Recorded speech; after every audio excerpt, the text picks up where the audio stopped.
Hello, everybody, and welcome to our podcast, Unpacking Organization, where Rupert and I discuss the topics that are close to our hearts, we're passionate about, and we try to unpack them together. Unpacking Organizations, the Practitioners Podcast. Sponsored by Orgvue. See tomorrow's business, today.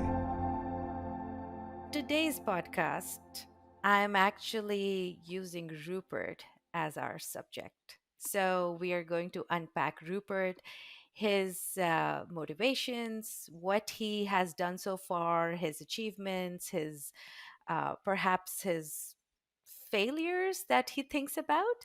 And I just want our listeners to know Rupert better. So, Rupert, hello and welcome. Hi. And thank you for doing this. So, I am very much looking forward to having this discussion with you and having us to know you better. Are you ready? I am probably not going to be ready, but let's go. Okay. Fantastic. So, as Rupert had done this for me, and same, we have not discussed these questions before. So, Rupert may act surprised if I push him a little bit. So, thank you, Rupert. So, let me ask the first question that you have been an extremely successful entrepreneur. You have opened your own companies, you have written books, you have been a management consultant yourself. If you have to look back to your journey and see yourself as a teenager boy, how much of this was planned and how much of this happened? Like, how did your life journey unfurl? Well, thank you. Certainly. So I grew up probably similar to you, Shradha, in rural part of the world. I grew up in very remote New Zealand. Um, Beautiful. I grew up on a sheep farm, and my family, had been at the same farm for a very long time. They one of the first settlers to arrive in New Zealand in 1840. Wow. So Wow. my legacy was farming, and that was really the thing, and that was in my mind where I thought I was going to end up.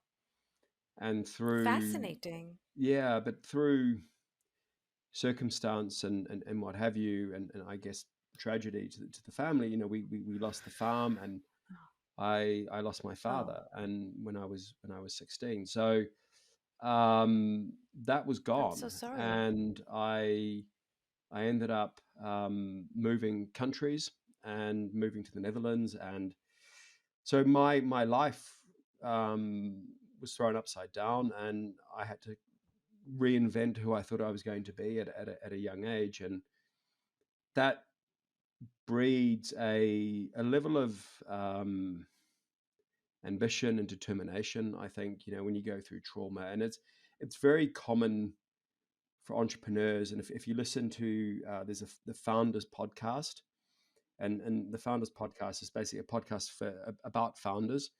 It's remarkable how often personal tragedy, and particularly with one's father, how common that is. So it's a very common story.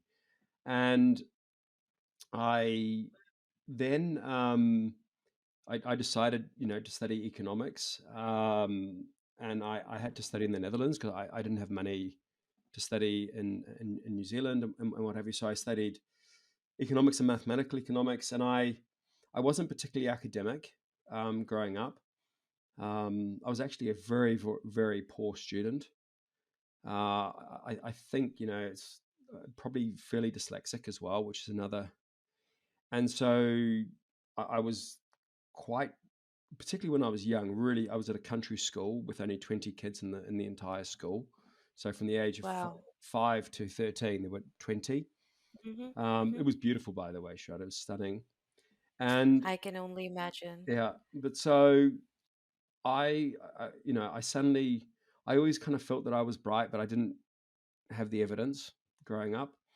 When I started studying, I got better and better and better to the point where I was getting top grades And my thesis that I wrote was put forward to the Journal of the Political Economy. I was rejected by a Nobel laureate, so that was very cool. Should have kept the letter, but got published, as a master's student. So I kind of, and then I moved into. They wanted me to do a PhD, and I just wanted to earn money. I had no money, and so I moved to London with now what is my wife, and I went into management consulting, and I absolutely loved management consulting. It was I just threw myself at it, and did lots of different types of work. So I did supply chain, I did pricing, I did capacity planning, I did org design, I did turnaround, I did manufacturing efficiency, so OEE studies, in lots of different industries. So How automotive, long were consumer you? goods. I was Yep. 10 years. Okay. Yeah, and I got promoted fairly quickly as well, and I I, I really felt that I was going to probably stay there forever. Um, Hmm. but then, So what happened? so I got it was not one thing, and I don't think this podcast is going to be long enough to answer that question fully. But I had a number of frustrations. One frustration was a lot of what we were doing was collecting a lot of data, and I was always good with data and numbers and modeling and Excel, and so we took a lot of the data and manipulated it, analyzed it, and then visualized it in PowerPoint. And so if you take org design, I would do activity analysis, and Microsoft Access, actually pump a lot of data, visualize the process flows and the activities in PowerPoint. Armies of people producing PowerPoint slides, uh, and then calculating a lot of maths in Excel and scenarios, counting boxes to the boxes. And it just felt really, really inefficient. And a lot of my colleagues were MBAs, and they didn't really have a passion for a lot of them for doing numbers, and they wanted to move up, and so I just felt there's a disconnect, and no one liked the PowerPoint. Let's be honest. I mean, you were at BCG. No one likes doing the PowerPoint. It's just very painful and time consuming. So I thought there has to be a way of unlocking that. So I set up a new type of tech firm. I merged a group of developers that was in an existing company of software developers with a group of analytically driven management consultants, and combined that into a new business. And then, because I didn't know technology, I'm an economist by background, and started to develop analytical solutions for clients. So we developed in cancer a cancer commissioning toolkit. So we brought in cancer data from across the country to look at survival rates, benchmarking, smoking cessation, uptake of drugs. So across the country. So that was an example of the analytics we were doing. So did lots of work in pharma as well in those early years, but really wanted to build a product, and the product was really one of my big passions is org design, because all the work I did, be it the strategy work, there was always an element of org design, and I'd gone back and redeveloped, having done quite a few org design projects, and I redeveloped our methodology at my previous firm, and I called it process led design because it was about the work and then the workforce. And so, from first principles, I said, well, I want to create software to solve this problem, and software that on an ongoing basis, because I saw the value and the impact of org design was really important if you got into the detail of it. And to do that, we needed software. So that was where Orgvue was born. And when I was developing the software, I was talking to one of my investors, and the investor was like, had all these ideas, and he's like, why don't you write a book? And I thought, I have to write a book because the methodology came first and then the technology. And so I wrote the first edition of Data Driven Organization Design. It took me 4 years. It was really the last year and a half was really intense. But I found the process. I loved it. I loved writing. I would never imagine if you would have gone back to me as a boy saying you're going to write a book. There's no way in a million years I would have thought that was possible. And so, but it helped me get my thinking right. Um, and and so that was really powerful. And then clearly doing a lot of advisory work because it was important to have because the world is so mature. I mean, you know this firsthand, Shradha. So we needed an advisory arm to help our clients, and we also work a lot with other consulting firms, and then with the software. So I spent a lot of time traveling the world, helping clients, doing some org design work, particularly in the early years, and then scaling out the organization and getting investment and growing it. And And we you know, have been, like many of the practitioners like me, have been so grateful that you took this step because it has made our life so oh, easy. thank you. No, I really I appreciate mean that. it. Thank you. I mean it. So, Thank you. in this journey, which is so fascinating, Rupert, what has been the biggest fulfillment for yourself? Biggest fulfillment. I I don't know if I can name one. I I get what I will tell you is I get a hell of a kick out of uh, seeing clients read the book and come to me and say this was helpful, this was useful. I go to conferences a lot, and you know, just recently I was in a conference in Philadelphia, and there was this lady who's doing work, and you know, she came up to me and she had the book and she had marks, and she's like, just that enthusiasm. So that gave me huge satisfaction, or just seeing, you know, meeting someone who's say used Orgvue and say, oh, it helped me here, and this was really that's a real kick. But having said that, I also get a massive kick out of building a business and actually applying the thinking on the business that I'm doing myself, and growing it. You know, I get huge value from that as well. So, but you know, you get a kick out of seeing your children grow up and mature. And I've got three boys, and that's a constant kick. So it's I guess I enjoy dreaming. I'm a real dreamer, and then turning some of those dreams into reality. And it always takes a lot longer, and it's always a lot harder than you think, or one thinks. But that's really really fulfilling. So there's a lot of stuff, Shada. There's a That's lot. beautiful. There, that's beautiful, Rupert. So, last question for you.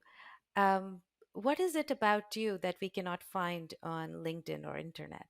What is it you look like, or how do you spend your time?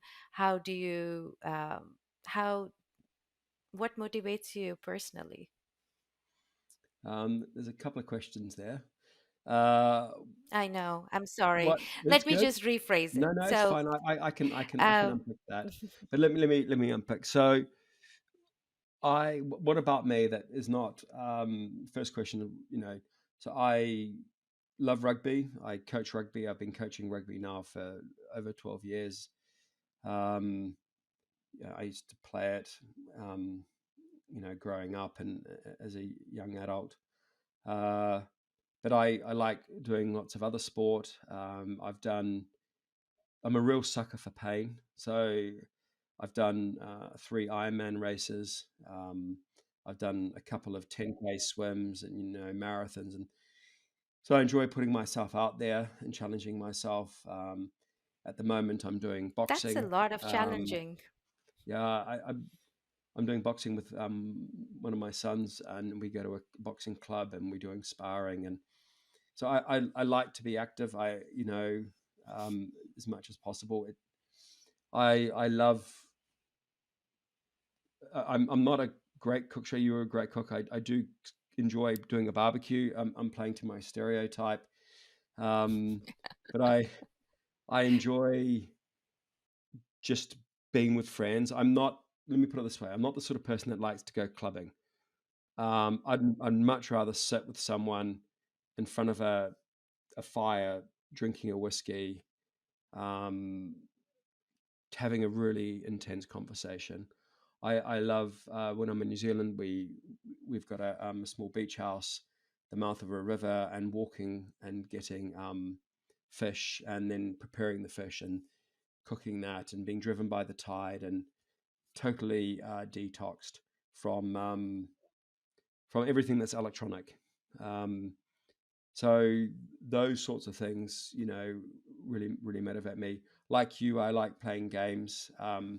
When we're on holiday, we play a lot of bridge. Not particularly good at bridge, but we play a lot of it. We also do quite a few board games. My wife especially loves board games. Um, so just I love reading, and writing, and creating, and I guess at my heart, I'm really an entrepreneur, which I didn't realize growing up, but it's just, that's really what I am. What do you look forward to in 2023? Um, we are recording this in 2023. We are halfway mark into this year. What is that one thing that you look forward to? I I have to break it. I have to break that apart. So this is the personal and professional. Okay. Um, so if I on the personal, I look forward to watching my boys play rugby when the rugby season starts again in September. Mm-hmm. Mm-hmm. And I actually look forward to the Rugby World Cup. So I'm probably a little bit boring in terms of that answer for most of the people listening. Um, and we've got a holiday in a few weeks with the family to Mallorca, so I really look forward to that and to spending time. Mm-hmm. Um, Professionally, I look forward to actually getting responses from people to this podcast.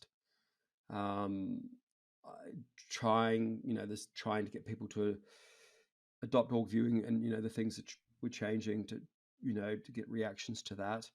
And I also have another business that I'm focused on, and getting that business live and working as well. So there's a lot professionally that I'm busy with, and I'm actually I'm writing another book, Shradha, which I have to get done by Christmas, according to the publisher. So again, I'm a sucker for putting a lot of food on my plate.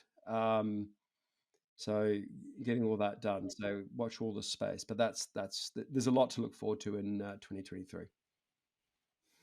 And there's a lot that we look forward to coming out of your shop, Rupert. So, all the best for all the endeavors that you have. And I hope you continue to enjoy your personal and professional journey. Thank Thank you, you so Shraddha. much for sharing yourself with us. Thank you. Cheers.